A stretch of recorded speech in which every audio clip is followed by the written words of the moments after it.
چونکنن یکم ذی‌الحجه شروع شوله د ذی‌الحجې د 10 ورځې دې کې زموږ ډېر زیات عبادات راجمع وي انتهایی فضیلت لري انتهایی عظمت لري د فقهای کرامو د علماو په دې خبره کې اختلاف دی دوه ډلې د علماو دي چې آیا د ذی‌الحجې د اوله 10 ورځې دا غوره دي که د رمضان مبارک دغه اخرنۍ 10 د 10 ورځې دغه غوره دي په خپل انسان د عظمیت او د عظمت او د فضیلت اندازه د دینه لګولای شي چې د رمضان مبارک دغه اخرنۍ 10 ورځې او شپې څومره بابرکت وي څومره مقدس وي څومره شان والا وي و چې کله علما د هغې تقابل د دې سره کوي به انسان اندازه لګولی شي چې دا 10 ورځې د ذی‌الحجې دا به څومره بختوري وي دا به څومره عظمت او فضیلت والا وي دې وجې نه د علماو دوه ډلې دي یوه ډله وایي یاره د ذی‌الحجې دا 10 ورځې غوره دي ځکه په دې کې ورځ د عرفې ده او دویمه ډله د علماو وایي نه د رمضان مبارک اخرنۍ 10 د 10 ورځې دا غوره دي ځکه په دې کې شپه د قدر راځي لیلة القدر چې ورته ویلی شي مولا علی قاري رحمه الله او بعضې نور فقها تطبیق کوي هغه وایي یاره که به مونږ په روایاتو باندې عمل وکړو نو حاصل خبرې دا دی چې د ذی‌الحجې د 10 ورځې غوره دي د رمضان مبارک د اخرنۍ 10 د 10 ورځو نه ځکه په دې کې ورځ د عرفې ده او د رمضان مبارک د اخرنۍ 10 د 10 شپې غوره دي د ذی‌الحجې د 10 شپو نه په اعتبار د ورځو سره دا 10 غوره ده او په اعتبار د شپو سره د رمضان مبارک اخرنۍ 10 غوره ده ځکه په هغې کې شپه د قدر راځي چې لیلة القدر ورته ویلی شي او قرآن د هغې په باره کې نص موجود د لیلة القدر خیر من الف شهر انسان اندازه ولګي چې دا ورځ څومره د 10 اهمه ده څومره فضیلت والا ده څومره شان والا او دویم نمبر تاسو وګورئ قرآن مجید کې الله رب ذوالجلال په دې 10 ورځو باندې قسم خوړلی والفجر وليال عشر قسم مې دی وي په سبا سحر باندې وليال عشر او قسم مې دی وي په 10 شپو باندې د دې 10 شپو نه د ذی‌الحجې دا 10 ورځې شپې مراد دي الله رب ذوالجلال قسم خوري په یو څیز باندې د خبرې د مضبوطولو د مؤکد کولو لپاره الله تر قسم ضرورت نشته دی قسم خوري حکمتونه پکې ډیر وي یو حکمت پکې دا وي چې الله په کوم څیز باندې قسم وخوري د دې عظمت ښکاره کوي د دې فضیلت ښکاره کوي ما او تا ته د دې عظمت د هغې نه واضح کېږي یعنې د رمضان مبارک په دغه 10 ورځو باندې رب ذوالجلال قسم خوړلی دی ما او تا ته د هغې عظمت او اهمیت ښکاره کړی دی اور رسول الله صلی الله علیه وسلم فرمائی ما من ایام العمل الصالح فیهن احب الی الله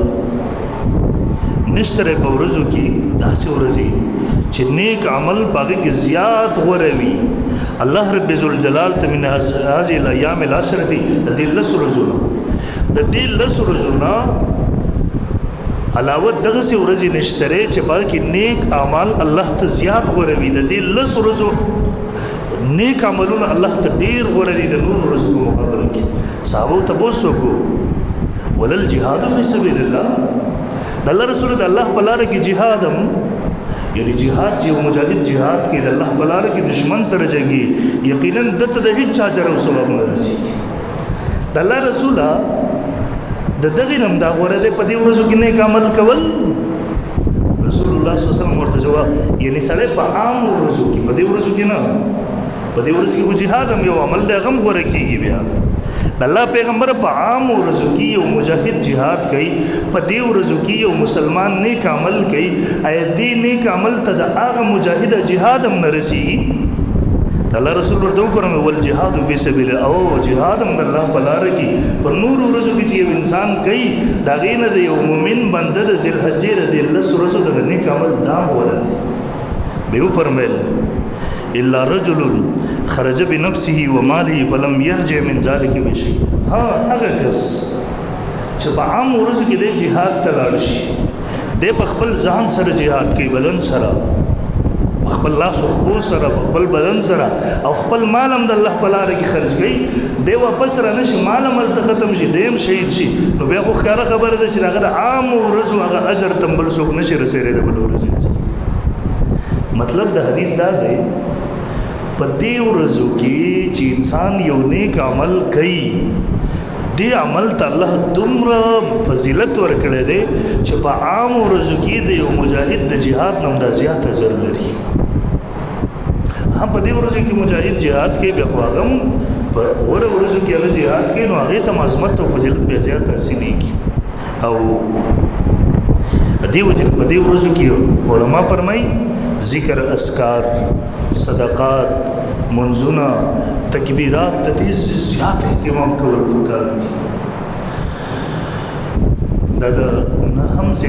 نه به تکبیرات شروع شي الله اکبر لا اله الا الله والله اکبر ولله الحمد دا ورځونه واجب دي لیکن په دې لس ورځو کې هم مستحب دي چې سړی هر وخت کې ناسته ولاړه تلو کې هم دغه تکبیرات ووایي د ځان سره دې ورځو کې مستحب دي غوره دي هغه ورځو کې خو بیا واجب شي په انسان باندې او رسول الله صلی الله علیه وسلم فرمایي نبی علیہ السلام ما من ایام افضل عند الله نشتر ورځو او زیات غوره پنځ د الله باندې د دې ورځونه والعمل فيهن احب الى الله من هذه الايام العشره او عمل د دې ورځونه په نور ورځو کې زیات غوره نه دی په دې ورځو کې اجر او ثواب دا غي زیات ته فاکثر فيهن من التهليل والتكبير تاسو زیات کوي په دې ورځو کې تسبیحات کوي الله اکبر ډیر وایي الحمدلله وایي سبحان الله ذکر اذکار ډیر زیات کوي فانها ایام التهلیل والتکبیر وذکر الله دا ورځې د ذکر دی د الله د ذکر سبحان الله الحمدلله لا اله الا الله په دې کې الله تاسو یعنی په خپل باندې بل سره نشي د الله د ذکر نه علاوه او وان صام يوم منها يعدل بصيام سنه کې رسول الله صلی الله علیه وسلم په دې ورځو کې کې اوسو روزه نیسي الله ورته یو ګل ګناونه باندې سره معاف کوي حکم هم دا دی د الله سورزي نو یو ورځ په کې هغه لوی اختر وي د اختر په ورځ د روزې نه منع راغلی ده خو دا اته ورځې چې دي اوله دویمه درېیمه څلورمه پنځمه شپږمه اومه اتمه په دې کې یو انسان نفلي روزه نیسي نو الله ورته د تیر یو کال ګناهونه به دې سره معاف کوي او نهم ذی الحجه چې موږ ورته د عرفې ورځ وایو په دې ورځ روزې نیولو سره الله رب الجلال د دوه کالو ګناهونه معاف کوي یو د تیر کال یو د را روان کال رسول الله صلی الله علیه وسلم فرمایي صيام يوم عرفة إني أحتسب الله أن يكفر سنة التي قبله وسنة التي بعده جزا الله نه امید ساتم کې وسله د عرفې د ورځې روزه ونیسي الله به ورته یو د تیر کال چې کوم تیر شوی دی د هغې ګناهونه معاف کړي یو را روان کال چې کوم دی الله به ورته د دې ګناهونه مطلب دا را روان کال کې ورته ګناهونه نه دي کړي نو څه ورته معاف کړي مطلب یې دا دی یعنی الله رب ذوالجلال به د دې انسان دا بر ګناهونو نه به حفاظت وکړي د دې انسان او دویم نمبر مطلب یې دا دی الله رب الجلال به په دې ورځ باندې دومره اجرونه درته ورکړي چې په روان کال کې کوم واړه ګناهونه دی کوي د هغې لپاره به کفاره وګرځېږي علما لیکي کوم ځای کې چې د ګناهونو د معافۍ خبره راشي په دې کې واړه ګناهونه مراد دي لوی ګناهونه نه وي مراد پردي حقوق درپسې وي نو په توبې نه معاف کېږي هغه په دې سره نه معاف کېږي هغه ورته د هغه بنده نه اجازت غواړي د هغه نه به معافي غواړي حقوق الله به درته معاف شي حقوق العباد نه شي معاف کېږي خو شیخ زکریا صاحب رحمه الله عجیبه خبره لیکي وایي رسول الله صلی الله علیه وسلم فرمایلي دي چې الله ګناهونه معاف کوي موږ به امید وساتو انشاءالله چې د پردي حقوقو نه علاوه الله به د صغیر سره کبایر هم راته معاف کړي انشاءالله دویم نمبر محترمو علماء دا هم لیکلي دي چې اوس قسم وکړو نظر یې وکړو چې زه به په ټولو کې په غوره ورځو کې روژه نیسم نو هغه کې به دې 9 ورځو کې روژه ونیوه دا قسم یې پوره شو نظر یې پوره شو یا یو سړي دغسې نظر ومنو زه به په ټولو کې په غوره ورځ باندې روژه نیسم نو دې د عرفې په ورځ باندې روژه ونیسي دا د ټولو نه غوره ده د نظر پوره شو به نیسي محترمو دومره اجر لري دومره فضیلت لري په کار ده چې موږ مسلمانان یو دغسې وخت ضایع نه کړو دغسې ورځې ما ورته ضایع نه کړو او دا هم یاد ساتئ په په کوم ورځو کې چې اجر او ثواب زیات ملاوي په دغه ورځو کې ګناه ډبل حسابي په انسان پسې څومره چې د نیکۍ ثواب زیات دی دغه عمره د ګناه د بد عمل ګناه زیاتره په دې ورځو کې باید چې په دې ورځو کې بعضې څیزونه داسې مونږ ګناه نه ګڼو زمونږ د زړونو نه هغه وقت وتی وي د ګناه نه ځان وساتو نیکۍ مونږ د نیکۍ نه زیات د ګناه نه ځان وساتو غیبت نه دروغ نه چغلي نه ظلم نه د دې څیزونو په دې ورځو کې خصوص